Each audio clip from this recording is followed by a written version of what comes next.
BJ Show. Let's rock and roll. Rock and roll. Come on, everybody. Let's lose control. Brad and John, they're the ones to follow. Yeah, ready for the ride. It's the BJ Show. BJ Show. John, hard to believe today's date. You know what I'm saying? That it is 6:30, you mean, Brad? Well, for guys like John, this is an important day because this is the end of second quarter. Tomorrow starts third quarter, correct, John? That's right. It's the end of Q2. And it's also, some people look at like first half of the year, second half of the year. Today ends the first half of the year, and tomorrow starts the second half of the year, right? Dude, I wonder if people, like if oinky people that never get off the couch or people that never follow through on their commitments to lose weight, I wonder if they do second half of the year resolutions, just like they do New Year's resolutions. That's an interesting thought. In other words, instead of Jan 1 resolutions, they do July 1 resolutions, right? Yeah, like, okay, just scrap the first half of the year and let's get at it in the second half of the year. You know what, Brad? We'll start tomorrow. We'll start that diet tomorrow. Right. That is the voice of John Combest, Combest. I spell that. Did I say June 30th? I don't think I ever actually said June 30th. That is John Combest, Combest. He puts together this amazing website. And the reason I spelled his last name is his first name is common spelling. He's not a J-O-N. He is a J-O-H-N, Combest.com. That's where you should go. He's got all the information in the state of Missouri every single day for 23 years. John, how many days have you missed in 23 years? 0.0. An admirable record, if I do say so myself. And what we do is we start off the show with this guy. Try it again. I'm Casey Kasem. And what does he do? Now on with the countdown. We count him down. And we start off with John's number. In third place. Brad, it's not always joyous news in the top three. And there's a couple pieces of bad news, kind of sad, depressing news in the top three today. Let's start with this weekend. It was PrideFest this weekend, Brad. You know, it's supposed to be a happy event, but there was a real damper on it, and not the weather. Here's a headline from Fox 2. Shooting in the Grove spurred by fight at Pride gathering. Apparently, a couple women got into a tussle, at least a few women got into a tussle at PrideFest late Saturday night into Sunday morning. And there was some gunplay, Brad, some hot girl on girl. I don't mean hot like the women were hot. I mean hot as in vicious, as in shots fired, gunplay between two Pride celebrants. As if that wasn't bad enough, yesterday, the second day of Pride, I guess the second full day of the PrideFest St. Louis Festival, St. Louis Metropolitan Police Department tweeted out, while attempting to break up multiple fights in the Grove, a man climbed on the back of our officer while armed with his firearm. He has been taken into custody.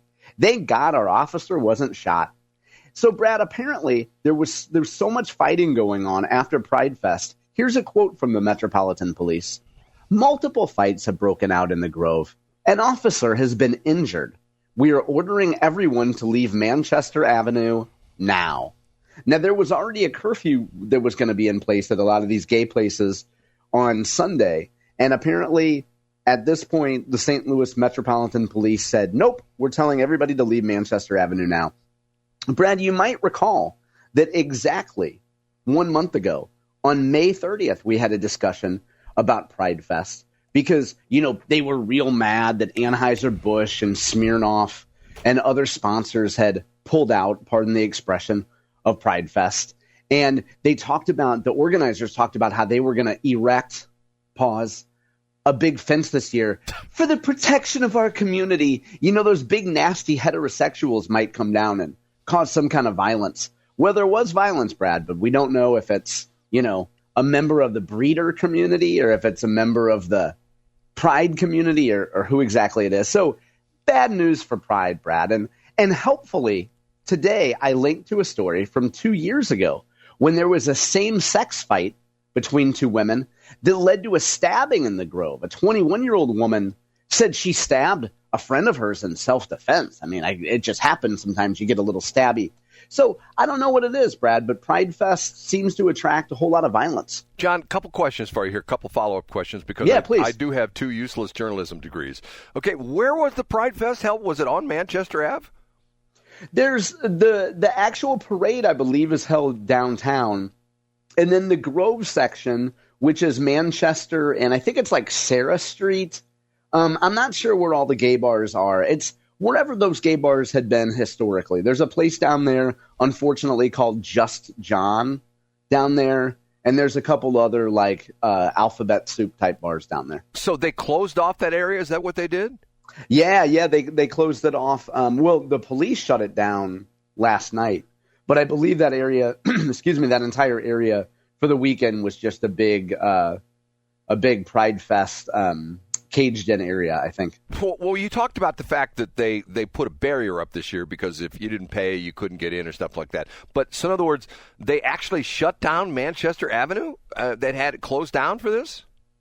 I don't know if they actually closed the street for it or not, Brad. Surprisingly, I don't click on a lot of the photo galleries and try to look too closely at Pride Fest. You get what I'm saying? You wait for naked bike ride days, and that's the one you look at. I do. And the sad cruelty of those events is they're never the people you want to see naked, Brad. It's like, I remember years ago, Frank Opinion got invited out to a nudist colony. I think there was one out in Franklin County. I think there's one in Jefferson County.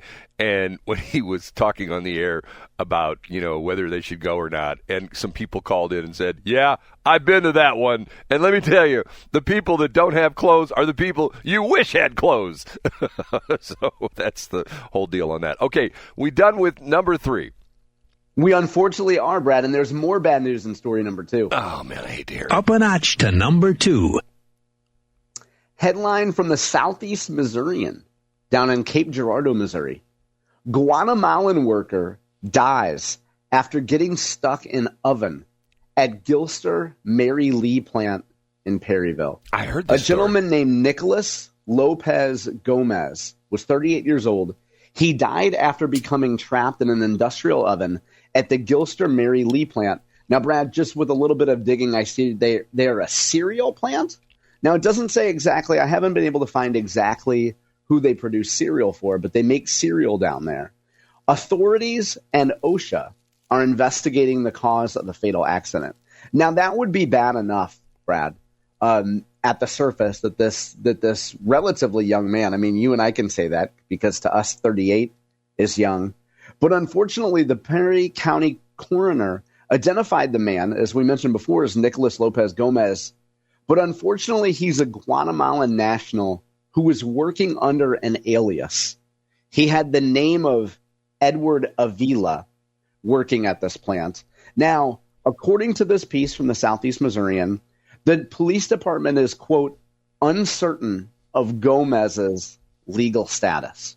Brad, I think this underscores every one of our fears about illegal aliens, not just them coming here and committing crimes, but also the fact that there's probably folks here working illegally that don't enjoy the same protections that a traditional American worker would, or somebody who comes here legally. In other words, Brad, I think there's probably a stereotype that we would hire illegal aliens as American companies. We would hire illegal aliens to do some pretty dangerous work and maybe not protect them like we would protect other workers. You get what I'm saying? John, can I tell you a story of a friend of mine that owns a landscaping company? Yeah, please do.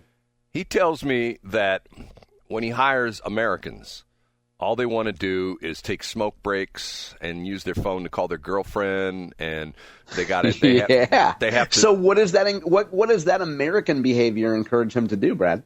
Well, he says when he hires specifically the Mexicans, he tells them, okay, we need this done, bang, bang, bang, bang. They never complain. They don't smoke. They don't take breaks. They don't show up drunk. They don't show up hungover. And the Americans, guess what they do? They show up drunk. They show up hungover. Yeah, and just probably they want to be lazy bones sleeping in the shade, right? Exactly right. So, I mean, so in other words, they're not sure if this guy is an illegal or not because he was using a pseudonym. Yeah, and so, I mean, I guess I don't think it's too far of a logical leap, Brad, for us to assume that this gentleman was working here illegally. If he worked under an alias, I don't know why you would have a completely different first and last name as an alias. It didn't say he was working under a nickname, like his name was Miguel and they called him Miggy. Like his real name is Nicolas Lopez Gomez, and he worked under the name Edward Avila, which tells me something is askew. Okay, I'm going to ask you a dumb question. How do they know that?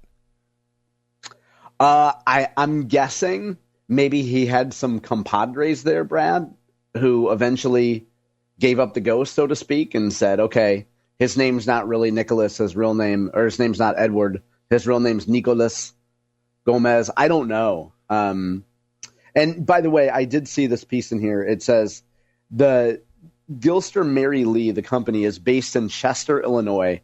They manufacture food products and mixes. They operate out of 11 locations in Illinois and Missouri. Yeah, they're pretty So, big. yeah, back to your question, Brad. I'm not sure. I'm guessing he had some friends who kind of gave him up his real identity after he perished. Yeah, Gilster-Mary Lee is a fairly big company. Matter of fact, I believe they don't have their own. This is Brad the Nerd. I think they have their own trucking company that they have so many trucks delivering stuff like that. Okay. Oh, wow. We're ready for number one? I sure am. The number one. Brad, are you into or aware of hybristophilia? You know what that is, Brad? No, but I think you're going to tell me. I am going to tell you. Hybristophilia, according to the Wikipedia definition in front of me, is a paraphilia involving, I don't want to use a word that will get us in trouble on YouTube, involving, let's say, physically intimate interest in and attracted to those who commit crimes. The term is derived from the Greek word hybruzine, meaning to commit an outrage.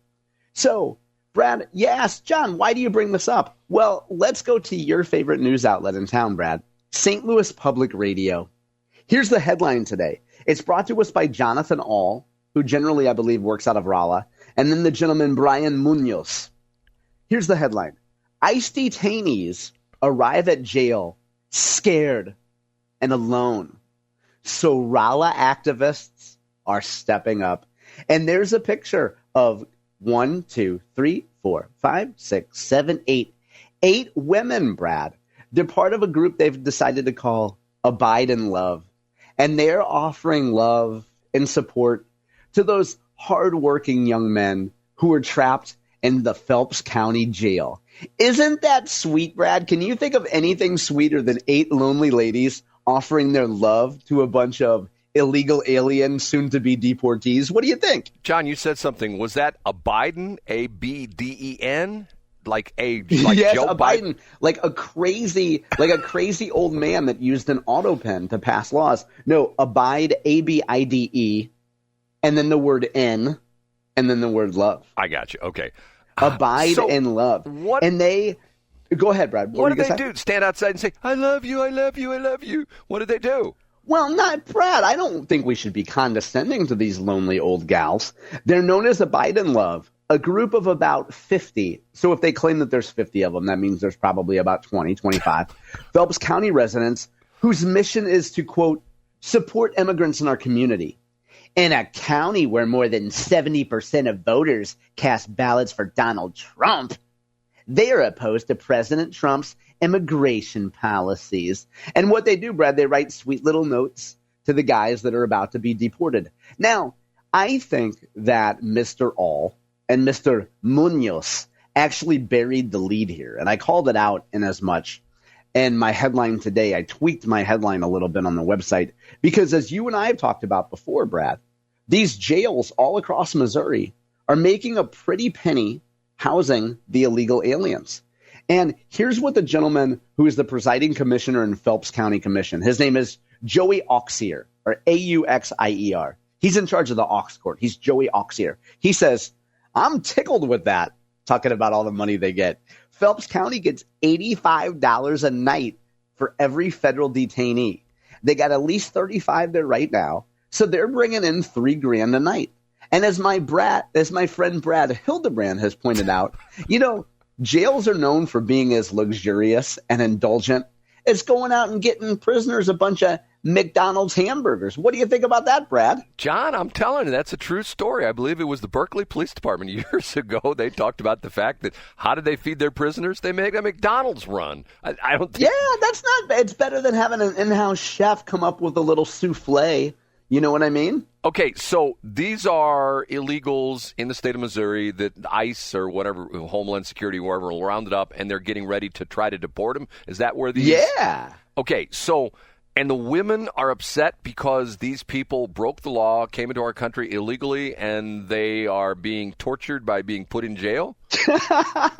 You're exactly right, Brad. And, I don't think it's too much of a stretch to cite hybristophilia here, Brad. There's obviously a trend. I shouldn't say obviously. For folks who don't know, you could do a deep dive on this today or a shallow dive. Hybristophilia is the idea that women love men who are bad boys, who commit crimes.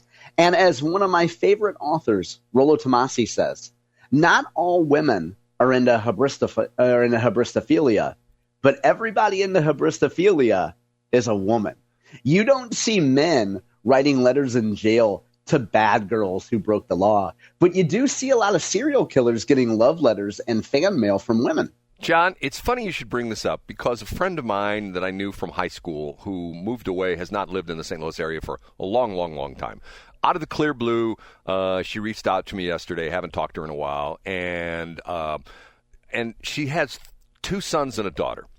And her one son is a habitual criminal. Now, this woman, shall we say, is very intelligent, has numerous degrees, makes a ton of money working in her field. Matter of fact, she's actually a consultant, and she's getting paid like when she goes on a job, she's getting a couple $1,000s a day plus, a place for her to live and the whole bit. Her one son has been in and out of jail, and she told me the story. It's so funny you should bring this up. She was telling me the story that her one son has a girlfriend who adores him. And she is a very attractive woman, very well educated, has an excellent job in corporate America, and the son, as far as she's concerned, rises and sets over her boyfriend, this lady's son, who is a habitual criminal who's been in jail so far this year 2 times.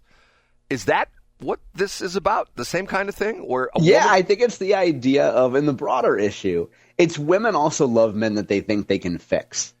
I mean, even Taylor Swift has a song from the Tortured Poets Department called I Can Fix Him, and then in parentheses, no, really, I can't. Well, women love to see, an injured baby bird and think I can nurse him back. I can make him better. I know he's bad, but he's just misunderstood. I can be the one who fixes him. Well, the interesting part of this story is what bothers her is that she has little or nothing to do with her son, but her son's girlfriend, whether this is the son who's in and out of jail, her son's girlfriend calls her all the time and talks. Oh, I'm not going to mention the name. We'll call him Bill. Bill's getting out of jail in 2 weeks. Oh, I'm going to have a big homecoming party for him. Oh, and I'm going like, she does what? And then she says, get this. I shouldn't tell this part of the story. We've talked about it, and I want to get pregnant. I want to have his child. And she's telling this to the son or the mother of the son who is the jailbird. And she's saying, maybe I don't want to have anything to do with this woman as well, too. I mean, it's just sort of weird. I mean, especially, and once again, she typifies this woman as I think she's like 30, attractive, great job, makes a lot of money, well-educated, has a master's degree, and she is head over heels over a guy who can't keep himself out of jail. I mean, it's just weird. Yeah, it seems like that woman should probably spend a little bit of time on a therapist's couch. And that doesn't mean that this man that we'll call Bill, it doesn't mean that he doesn't deserve love. It doesn't mean that he doesn't deserve chance or chances at redemption. It just means that this woman clearly has an issue and is attracted to men that she thinks she can fix. Well, I'm going to call my friend back today and say, when your son gets out of jail, you need to have him move down to Rolla. There's a bunch of women who just love jailbirds down there. There's a bunch of women who will... And maybe Bill can learn how to speak broken English. He can pretend that he doesn't speak the King's English well. Right. Okay. We have to take a break, and boy, do I have as John would say, a banger, Brad. I can't wait, Brad.